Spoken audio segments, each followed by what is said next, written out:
Welcome to The Leadership We Need Now, a place where we talk about leading with courage, leading with compassion, leading with empathy. It's a place where we can build community, share information, and build an idea around what the future of leadership can look like. I'm Stacey Dye, and I have been a nonprofit director for over 20 years. I am also a strategist and an executive coach. And this is my next phase, my next point in my life where I get to help the helpers. And today what we're going to talk about is really stepping into the moment and stepping into the uncomfortable future.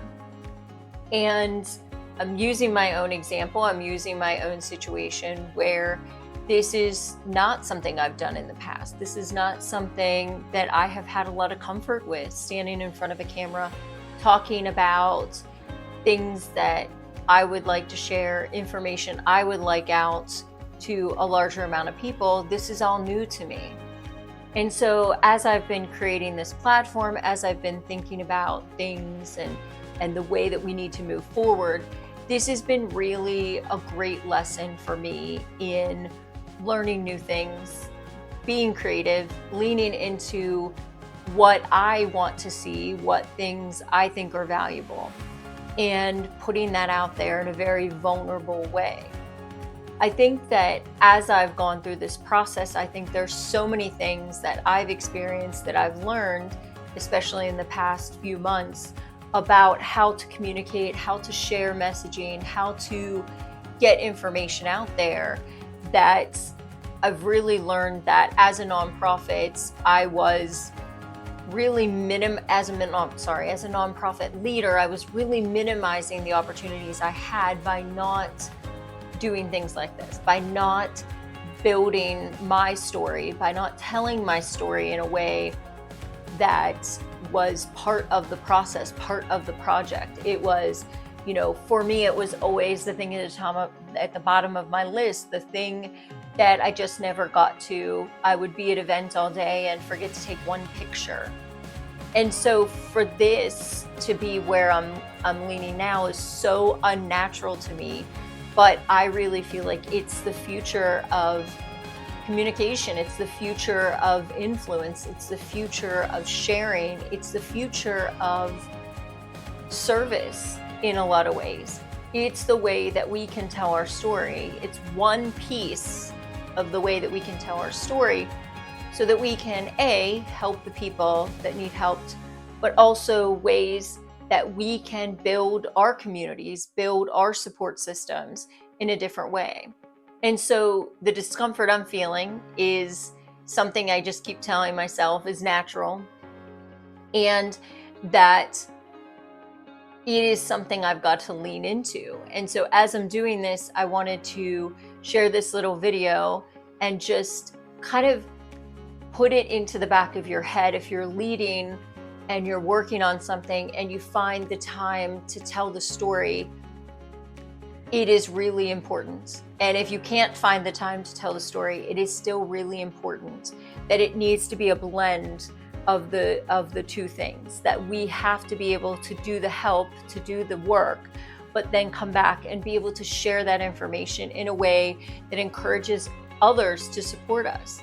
As we're looking at the way the world is now, when programs are completely eliminated, again, with a red pen, with little reason, background, understanding, we have to be able to respond and react to that in a very quick and precise way. And if we haven't done any of the legwork in terms of telling the story, in terms of capturing what is happening, we are going to be constantly on the defensive of trying to defend, constantly trying to show value, show worth. And so as we're thinking about things that we're doing in the future, creating time, carving out time to tell the story in a way that your audience can resonate with, and also a way for people that don't understand you, who don't agree with you, can understand what you're doing. So if you have a group if you're working on an issue that may be a little controversial, which it feels like most social service issues feel controversial now. Who would have thought that feeding children, or making sure people have homes, or making sure that people have jobs was controversial? But here we are.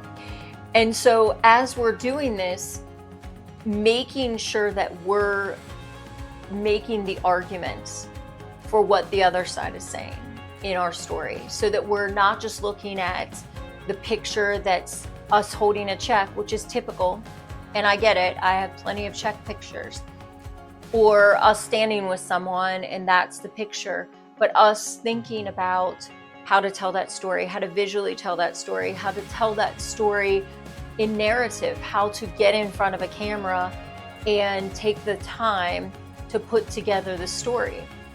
And it's almost as if we're building our own newscast, our own news system, because even as I think about times where I've been interviewed by the news or done a video for someone, I always had in my head what I wanted to explain, or for people to understand, or the messaging, or the feeling, or the emotion.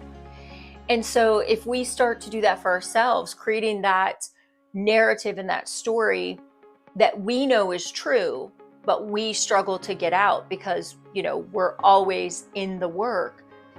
If we can focus in on that and tell the story like a news story, we will find that not only are our supporters helping us and moving us forward and protecting us and supporting us, but then people that we didn't have as maybe our supporters would come along too, because there's two sides to every story. There's actually more than two, but there's also this idea that we are helpless and that we are just victims of circumstance, whether that's us personally as employees of nonprofits or employees of companies, or if that's people that are receiving services, that we're just recipients of whatever behavior someone else gives us.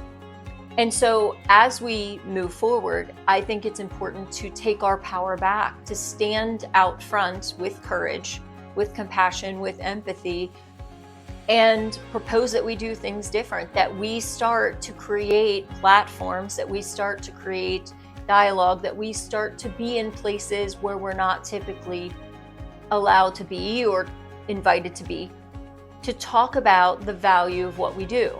And that doesn't always mean the touchy-feely woo-woo stuff that we've typically put into grant reports or things like that. But that means telling the story like it's a news story, why it matters, how it can relate to the economy, how it can relate to jobs, how it can relate to a budget, how it can relate to well-being or health or attendance or whatever it is that the issue has been identified as, that we can have a conversation, that we can have material and information that goes out that is very specific in messaging and getting our point across.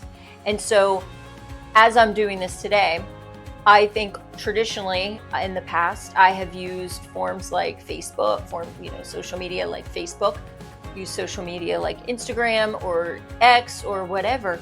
But I think this is a whole new model. We have got to become influencers. We have got to become people who others listen to, because we are worthy of that. We have been doing the work. We do have experience. We do understand and know what is happening. And if there's not people like us standing forward and saying, this is the information, this is the truth, this is why this is valuable, and you're letting our story be told by other people, that will always be skewed for whatever the purpose is that they have. So we need to start being able to tell our story, advocating for ourselves, understanding how to move an idea forward, and collectively doing that together. Because this is the time. These are the moments where we will look back and think, if we would have done this, it could have gone different. If we would have done that, it could have been different. But all it takes is a red pen. All it takes is a politician or someone in leadership who does not like something for whatever reason, and your decades worth of work, your whole core meaning of why you show up every day could be completely eliminated. And we see that every day, whether that's AmeriCorps, whether that's federal employees, whether that's national parks, whatever it is, a red pen erases decades, sometimes centuries of work. And we're at a place where the human aspect of this is so important.